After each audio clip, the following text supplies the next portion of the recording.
వెళ్ళిపోతున్నటువంటి పరిస్థితి ఉంది. ముఖ్యంగా మా పేద బడుగు బలహీన వర్గాలు, దళిత వర్గాలు, గిరిజన వర్గాలు ఈరోజు విద్యారంగంలో లక్షల ఫీజులు డొనేషన్లు కట్టి సీట్లు కొనుక్కునే పరిస్థితుల్లో మేము లేము.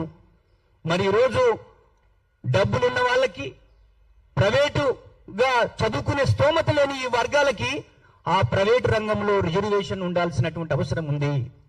మొన్నటికి మొన్న ఈ రాష్ట్ర ప్రభుత్వం ఏదైతే మా ఇంజనీరింగ్ పిల్లలు, మా డిగ్రీ పిల్లలు, మా ఇంటర్మీడియట్ పిల్లలు వాళ్ళందరూ కూడా ఈరోజు గవర్నమెంట్ కాలేజీలలో చదువుతూ ఉంటే వాళ్ళ ఫీజుని విద్యార్థుల అకౌంట్లకు వేస్తాము, కాలేజీలో కట్టమని చెప్పేసి ప్రభుత్వం తప్పించుకోవడం వల్ల ఈరోజు మా ఎస్సీ ఎస్టీ బీసీ మైనార్టీ ఈరోజు ఈడబ్ల్యూఎస్ ఉన్నటువంటి పిల్లలు కూడా విద్యా వ్యవస్థకు దూరమై వాళ్ళు డ్రాప్ అవుట్లు జరిగేటువంటి అవకాశం ఉంది.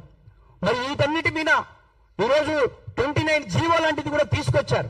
అంటే కాలక్రమేణా ఈ వర్గాలకు రిజర్వేషన్లు తీసేసేటువంటి కుట్ర జరుగుతూ ఉంది.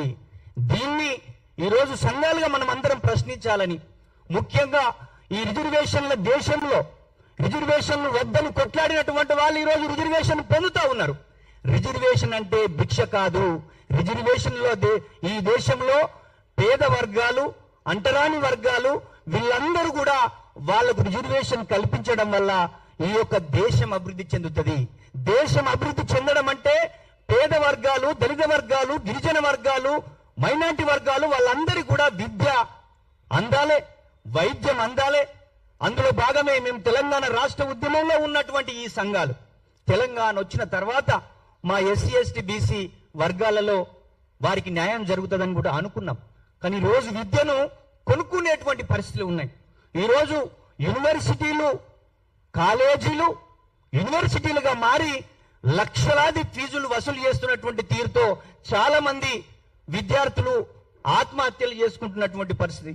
మొన్నటికి మొన్న గోకరాజు గంగరాజు కాలేజీలో ఆ పిల్లోడు ఫీజు కట్టలేక ఎగ్జాము రాయకుండా అడ్డుకోవడం వల్ల ఆత్మహత్యలు చేసుకున్నటువంటి పరిస్థితి. 100 కేసులు ఈ తెలంగాణ రాష్ట్రంలో, ఉమ్మడి రాష్ట్రంలో జరిగినవనే విషయాన్ని మేము గుర్తు చేస్తా ఉన్నాం. అందుకే ప్రైవేటు రంగంలో రిజర్వేషన్ ఎందుకు అని చాలా మందికి సందేహం ఉండొచ్చు. ఎందుకంటే ప్రభుత్వం అంటే మొత్తం ఈ యొక్క రాష్ట్రానికి ప్రభుత్వం పరిధిలోనే ప్రైవేట్ స్కూల్ ఉండాలి, ప్రభుత్వ ఆధీనంలోనే ఇంజనీరింగ్ విద్య ఉండాలి, డిగ్రీ విద్య కూడా ఉండాలి. మొన్నటికి మొన్న తమిళనాడులో విజయ్ అధికారంలోకి వచ్చిన తర్వాత ఫీజు నియంత్రణ చట్టాన్ని తీసుకొచ్చాడు విద్యారంగంలో, స్కూల్ ఎడ్యుకేషన్ లో కానీ, ఇంటర్మీడియట్ ఎడ్యుకేషన్ లో కానీ. మేము ముఖ్యంగా ముఖ్యమంత్రి గారికి ఒక డిమాండ్ చేస్తా ఉన్నాం. ఈ రోజు ఆకునూరు మురళి ఆధ్వర్యంలో విద్యా కమిషన్ చైర్మన్ గా ఆయన నియమించారు.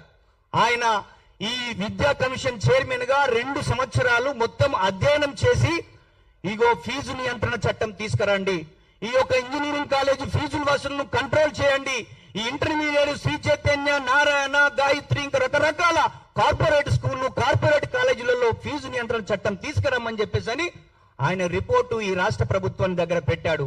కానీ ఈ రాష్ట్ర ప్రభుత్వం నిమ్మకు నీరెత్తనట్టు ఉండి ఆయన యొక్క ఆ రిపోర్టును బుట్టదాఖలు చేసి ఆయన రిపోర్టును చెత్తకుండులో పారేసినటువంటి పరిస్థితి ఈ రోజు కనబడతా ఉంది. దీన్ని మేము తీవ్రంగా ఖండిస్తా ఉన్నాం. ఈ రోజు మా సంఘాలుగా, ఈ రోజు ఆ దళిత వర్గాలు, మా యొక్క దళిత వర్గాలు, బీసీ వర్గాలు, గిరిజన వర్గాల తరపున ఈ రాష్ట్ర ప్రభుత్వాన్ని, కేంద్ర ప్రభుత్వాన్ని మేము డిమాండ్ చేస్తా ఉన్నాం. భూమిని జాతీయం చేయాలని చెప్పేసి డిమాండ్ చేస్తాం. పరిశ్రమలు జాతీయం చేయాలి. విద్య, వైద్యము, ఉపాధి రంగాలు అన్ని వర్గాలకు సమానంగా ఉండాలి. మేము ఏ యొక్క అగ్రవర్ణాలకు వ్యతిరేకంగా మేము లేము. ఈ రోజు మీరు ఈడబ్ల్యూఎస్ 2-3% పేద వర్గాలు ఉన్న వాళ్ళకి 10% రిజర్వేషన్ ఇచ్చిన మేమందరం ఇక్కడ ఏమి అంటలేం. ఈ రోజు రిజర్వేషన్లకు వ్యతిరేకంగా ఉద్యమం చేసిన వాళ్ళు ఈ రోజు మాతో కలిసి రావాల్సినటువంటి అవసరం ఉంది. ఈ రోజు ప్రైవేటు రంగంలో రిజర్వేషన్లు జరగాలి. అదేవిధంగా డీమ్ యూనివర్సిటీలో, ప్రైవేట్ యూనివర్సిటీల్లో ఈ ఎస్సీ ఎస్టీ బీసీ వర్గాల యొక్క కష్టపడి సంపాదించినటువంటి ఈ ఆదాయం, ప్రభుత్వంకి వచ్చేటువంటి రాబడిలో వీళ్ళందరి యొక్క చెమట చుక్కలు ఉన్నాయి, వీళ్ళందరి యొక్క శ్రమ ఉంది. అందుకే ఆ యొక్క పర్మిషన్ ఇచ్చేటువంటి ప్రభుత్వం తప్పకుండా ప్రైవేటు రంగంలో రిజర్వేషన్ కల్పించేటువంటి విధంగా చట్టం చేయాలని చెప్పేసి ఇక్కడ నుంచి మా సంఘాలుగా డిమాండ్ చేస్తా ఉన్నాం. భవిష్యత్తులో సంజీవన్న చెప్పినట్టు 13వ తారీఖు రోజున ఈ యొక్క ఎస్సీ ఎస్టీ బీసీ వర్గాల నుంచి ఉన్నటువంటి మేధావులతోటి ఉద్యోగ రంగంలో నిపుణులతోటి మన సంఘాలతోటి పెద్ద ఎత్తున రౌండ్ టేబుల్ ని నిర్వహించబోతా ఉన్నాం. దాన్ని విజయవంతం చేయాలని చెప్పేసి నేను ఏదైతే ఈ డిమాండ్ చేస్తున్నామో ఈ డీమ్డ్ యూనివర్సిటీల్లో, ప్రైవేట్ యూనివర్సిటీలో తప్పకుండా ఎస్సీ, ఎస్టీ, బీసీ, ఈడబ్ల్యూఎస్ వర్గాలకు కూడా రిజర్వేషన్ ఉండాలని చెప్పేసి మేము డిమాండ్ చేస్తా ఉన్నాం. ధన్యవాదాలు. ఇప్పుడు రాములు